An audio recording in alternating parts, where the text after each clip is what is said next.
तो हरियाणा चुनाव में समाजवादी पार्टी चुनाव नहीं लड़ने जा रही है। इंडिया के साथ तो रहेगी, लेकिन आखिर चुनाव नहीं लड़ने का फैसला क्या अखिलेश यादव का है या फिर कांग्रेस पार्टी और अखिलेश यादव के बीच बात नहीं बनी? अगर अखिलेश यादव ने वहां नहीं लड़ने का फैसला किया तो क्यों, हम ये समझेंगे।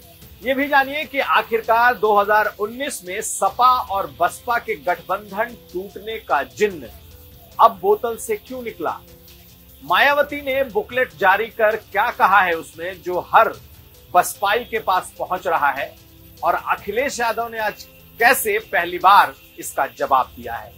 ये खबरें आज का यूपी में। नमस्कार, मैं हूं कुमार अभिषेक, आप देख रहे हैं यूपी तक। हम हाजिर हैं अपने न्यूज शो आज का यूपी लेकर।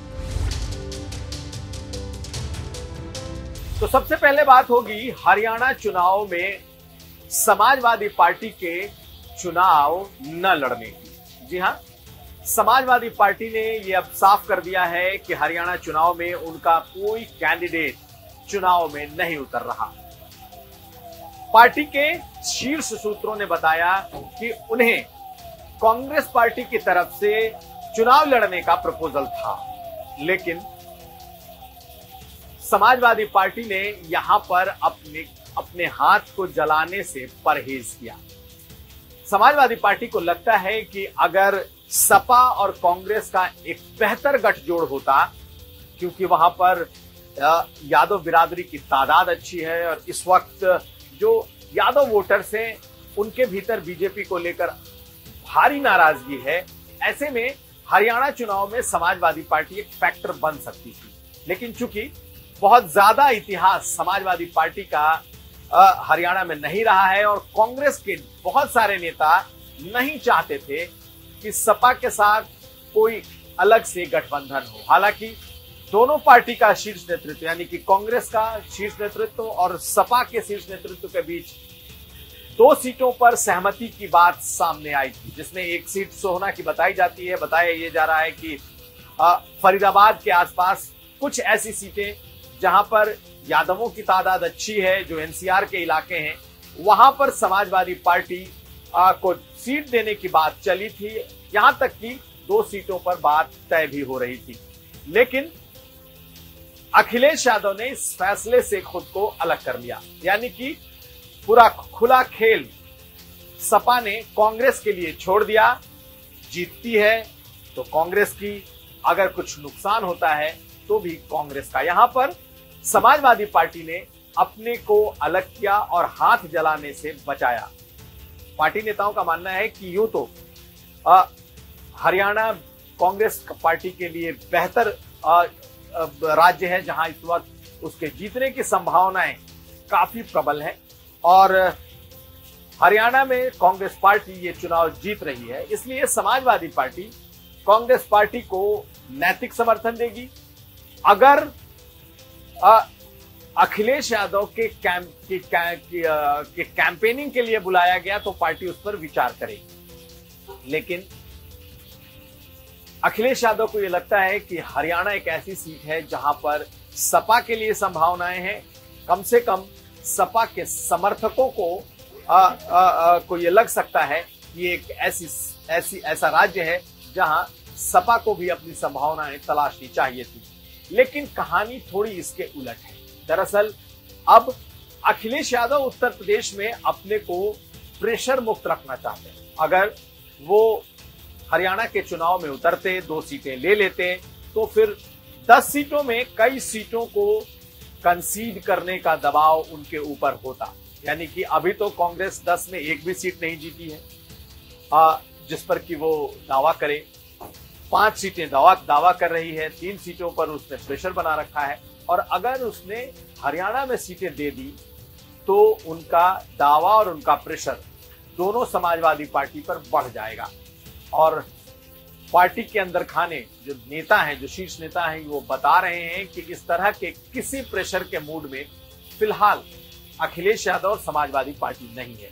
यह जरूर है कि इन 10 सीटों में कांग्रेस पार्टी को कुछ सीटें समाजवादी पार्टी छोड़ेगी, लेकिन वो दावे और प्रेशर पर नहीं छोड़ेगी, वो विनेबिलिटी पे छोड़ेगी। अगर कुछ सीटें ऐसी हैं जो कि कांग्रेस पार्टी जीत सकती है तो सपा देगी, लेकिन उन्हें लगता है कि अगर हरियाणा में 2 सीटों पर कांग्रेस से बात बन गई होती तो बहुत तरीके से उनके ऊपर प्रेशर होता, और इस प्रेशर से बचने के लिए माना यह जा रहा है कि उन्होंने इस अलायंस को हरियाणा में करने से इनकार किया है। तो समाजवादी पार्टी चुनाव नहीं लड़ रही और अब वो उत्तर प्रदेश में फिलहाल 10 सीटों के उपचुनाव में जो नेगोशिएशन होना है कांग्रेस के साथ, उसमें किसी भी प्रेशर से खुद को मुक्त रखना चाहती है। खैर, देखना यह होगा कि कितनी सीटें अब कांग्रेस को उत्तर प्रदेश की इस चुनाव में मिलता है, कितनी सीटें मिलती है, लेकिन हरियाणा में अब सपा चुनाव नहीं लड़ रही, यह तय हो गया।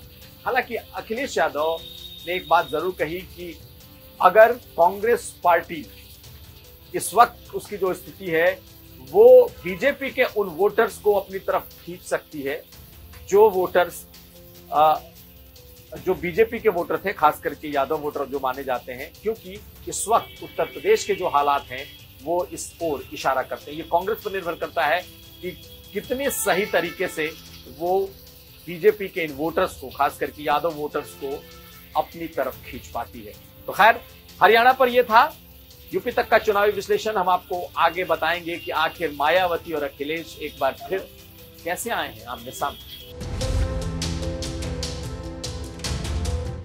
तो 2019 में जब पार्लियामेंट चुनाव के बाद, यानी कि पिछले पार्लियामेंट चुनाव के बाद जब सपा और बसपा का गठबंधन टूटा, तो 2024 में ये जिन्न आखिर बाहर क्यों निकला, कैसे निकला और इसके सियासी मायने क्या है, हम ये समझने की कोशिश करते हैं। दरअसल बीएसपी का एक बुकलेट सामने आया है। जी हाँ, बीएसपी का एक बुकलेट है तकरीबन 59 पन्नों का, पृष्ठ का, जिसमें विस्तार से बहुत सारी बातें कही गई, चुनाव को लेकर, बसपा के मूवमेंट को लेकर, बीएसपी के हाल के दिनों में हुए ह्रास को लेकर कि बीएसपी कैसे कम हो रही है, पीछे गई है, क्या वजह है।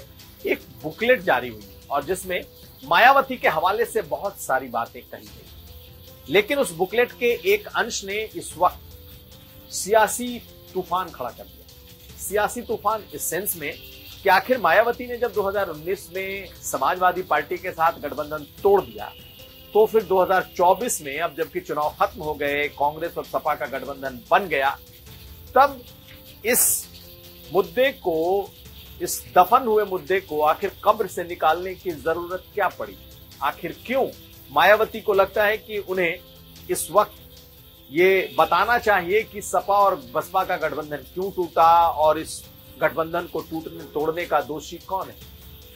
खैर, हम इस बात को समझेंगे, लेकिन पहले आप जो ये बुकलेट जारी हुआ, उस बुकलेट के उस पृष्ठ को देखिए, उस पन्ने को देखिए, जिसमें मायावती ने क्या लिखा है। मायावती के हवाले से 2019 में जो सपा और बसपा का गठबंधन टूटा, उसके बारे में क्या लिखा गया है, आप इस बुकलेट को। तो बहुजन समाज पार्टी के बुकलेट में जो लिखा है आप समझ लीजिए।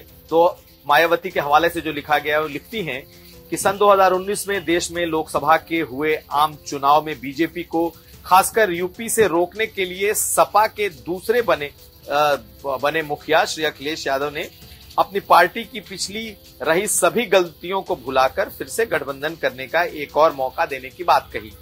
और तब सन 2019 में लोकसभा में हुए आम चुनाव में सपा और बसपा ने गठबंधन करके चुनाव लड़ा, लेकिन इस चुनाव के आए नतीजों में बीएसपी की 10 व सपा की 5 सीटें आने के बाद की वजह से फिर दुखी होकर बीएसपी से आगे का संबंध बनाए रखना तो दूर की बात रही, बल्कि सपा मुखिया अखिलेश यादव ने बीएसपी प्रमुख व पार्टी के अन्य वरिष्ठ नेताओं का टेलीफोन भी उठाना बंद कर दिया था, जिसकी वजह से तब फिर से पार्टी को अपने स्वाभिमान को बरकरार रखते हुए सपा से अलग होना पड़ा।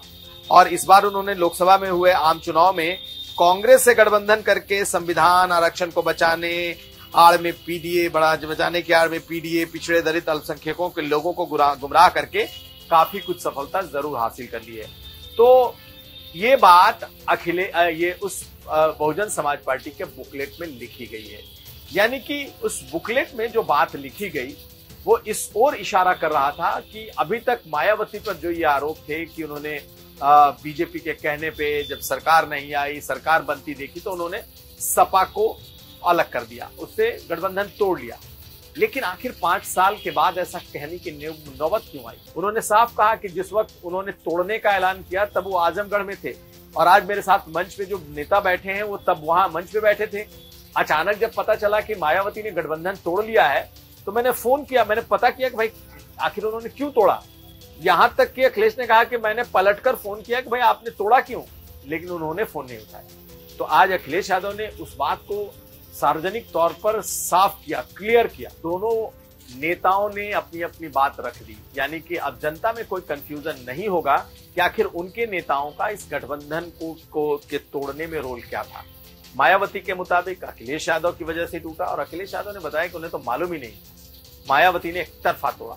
लेकिन बड़ा सवाल यह है कि इस वक्त आखिर वो कौन सी बात हो गई कि बुकलेट में ये बात सामने आ गई और अखिलेश यादव ने जवाब दे दिया।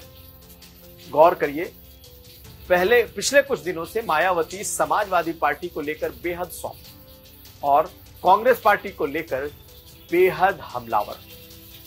कांग्रेस और समाजवादी पार्टी का गठबंधन है और मायावती को लग रहा है कि जब तक ये गठबंधन चलेगा या मजबूती से बना रहेगा, अगर कोई सबसे ज्यादा थ्रेट उनके वोट बैंक को है तो इस गठबंधन से है। उन्हें इस बात की उतनी फिक्र नहीं कि उनके वोटर सपा जा रहे हैं या भाजपा जा रहे हैं।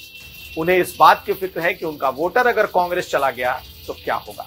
इसलिए एक इशारा एक बार फिर उन्होंने अखिलेश यादव की तरफ किया है कि 2019 में जो हुई उसमें मेरी कोई गलती नहीं, मेरी कोई भूमिका नहीं है, आपकी है।